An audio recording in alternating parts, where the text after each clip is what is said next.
So a few days earlier I was throwing some trash away in the bins I keep in my garage, and I seen this lizard come out of there, and I couldn't catch him fast enough. I was like, oh no, he's gonna die somewhere in the garage and stink up the garage. Well, that wasn't the case. Here's the story.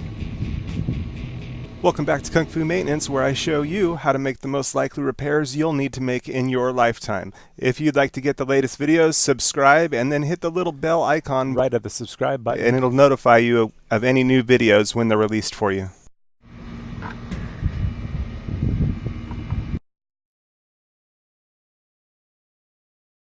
All right.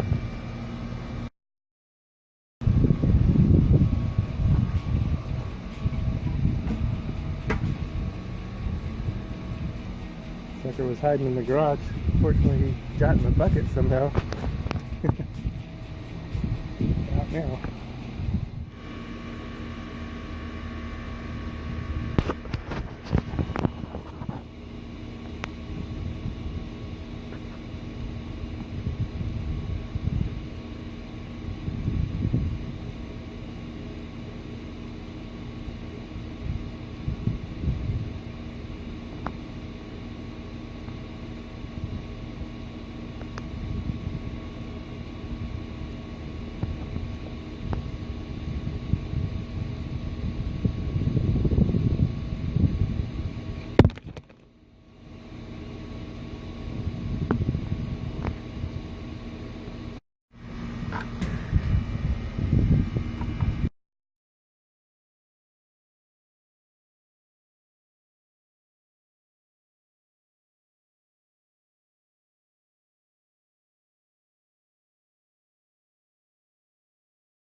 A quick search of my YouTube channel, you should be able to find a bunch of material that'll be helpful to your maintenance needs, and links to tools and parts used in the videos can be found in the descriptions below.